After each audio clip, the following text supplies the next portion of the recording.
فکر خبر پر دیکھیے ملکی اور عالمی احوال سے جڑی اہم اور خاص خبریں۔ جے این یو میں نقاب پوشوں کے حملے کو لے کر مرکزی وزیر پرکاش جاوڈیکر نے بڑا بیان دیا ہے۔ انہوں نے کہا کہ جو بھی نقاب پوش ہیں وہ جلد بے نقاب ہوں گے۔ انہوں نے جے این یو معاملے کو دہلی اور دوسرے شہروں میں جاری احتجاج کو ایک منظم سازش قرار دیتے ہوئے کہا کہ لوگوں کو گمراہ کر انہیں تشدد کے لیے اکسایا جا رہا ہے۔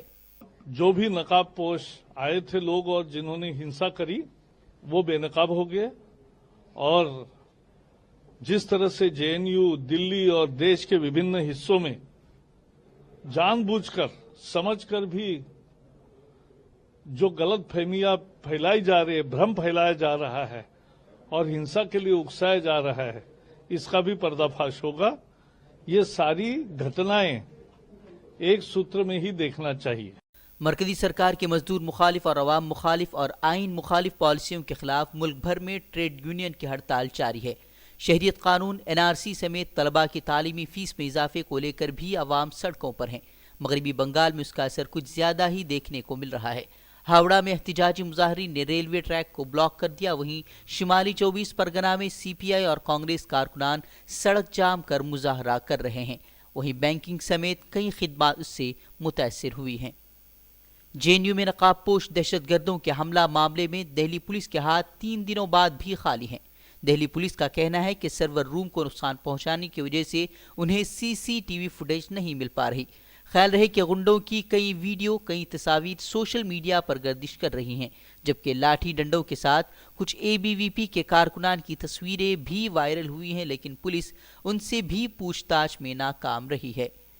نربھیا عصمت ریزی اور قتل معاملے میں چاروں مجرموں کو 22 جنوری کی صبح پھانسی دینے کا عدالت نے فرمان جاری کیا ہے۔ نربھیا کی ماں نے عدالتی فیصلے کے بعد خوشی کا اظہار کرتے ہوئے کہا ہے کہ آج انہیں انصاف ملا، لیکن مجرموں کے وکیل نے عدالتی فیصلے کے خلاف کیوریٹو پیٹیشن داخل کرنے کا فیصلہ کیا ہے۔ جے این یو طلباء کی حمایت میں فلمی ہستیوں نے بھی آواز بلند کرنی شروع کر دی ہے۔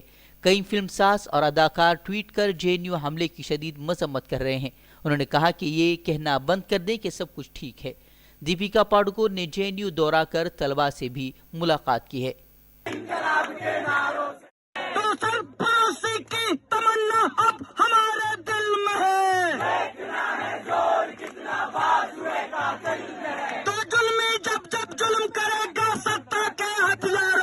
کشمیر میں 5 ماہ سے انٹرنیٹ اور موبائل پر پابندیاں کشمیر کی معیشت پر بری طرح اثر انداز ہوئی ہیں۔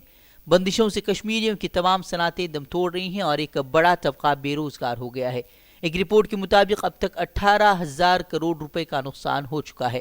حالانکہ حکومت کا دعویٰ یہ تھا کہ وہ کشمیر کو ہندوستان سے جوڑ کر اسے ترقی دے گی۔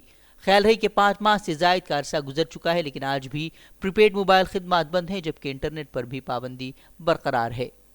شہریت قانون کے خلاف احتجاج کے دوران علی گڑھ مسلم یونیورسٹی میں یو پی پولیس کی وحشیانہ تشدد کی جانچ اب الہ آباد ہائی کورٹ نے حقوق انسانی کمیشن کو سونپ دی ہے۔ کورٹ نے 5 ہفتوں میں اپنی رپورٹ داخل کرنے کے بھی احکامات جاری کیے ہیں۔ خیال رہے کہ عرضی گزار نے پولیس پر الزام عائد کیا ہے کہ انہوں نے کیمپس میں گھس کر توڑ پھوڑ مچاتے ہوئے طلباء کو گندی گالیاں دی، ان کے ساتھ بے تحاشا مار پیٹ کی گئی، جس میں 100 سے زائد طلباء زخمی ہوئے۔ یوگی راج میں یو پی پولیس کس طرح سے شہریت قانون کے خلاف احتجاج کو کچلنے کی کوشش کر رہی ہے، اس کی رپورٹ سامنے آئی ہے۔ پولیس کا گھناؤنا چہرہ بے نقاب ہو گیا ہے۔ بجنور میں اینٹی سی اے اے احتجاج کے دوران جس نوجوان کو گولی ماری گئی تھی، اس کی پوسٹ مارٹم رپورٹ سامنے آئی ہے، جس میں انکشاف ہوا ہے کہ وہ نوجوان جسے گولی ماری گئی تھی اسے کافی قریب سے گولی ماری گئی تھی، جو اس کے آنکھوں میں جا لگی، جس سے اس کی موقع پر ہی موت واقع ہو گئی۔ ماہر معاشیات اور نوبل انعام یافتہ امرتیہ سین نے جے این یو کیمپس میں ہونے والے تشدد کو لے کر افسوس کا اظہار کیا ہے۔ انہوں نے کہا کہ انتظامیہ طلباء پر حملہ روکنے میں ناکام رہی۔ انہوں نے طلباء اور عوام کے مظاہروں کے پیش نظر سپریم کورٹ کو سی اے اے قانون کو مسترد کرنے کی بھی مطالبہ کیا۔ انہوں نے اس قانون کو غیر آئینی قرار دیتے ہوئے کہا کہ شہریت منصفانہ بنیاد پر دی جانی چاہیے، نہ کہ مذہب کے خلاف فرقہ وارانہ امتیاز کی بنیاد پر۔ مغربی بنگال کے وزیر اعلیٰ ممتا بنرجی نے ایک بار پھر عوام سے اپیل کی ہے کہ وہ این پی آر کے لیے گھر گھر جانکاری حاصل کرنے آنے والے سرکاری نمائندوں کو اپنا کوئی بھی دستاویز نہ دے۔ انہوں نے کہا کہ شہریت آپ کا جمہوری حق ہے، اسے کوئی بھی چھین نہیں سکتا۔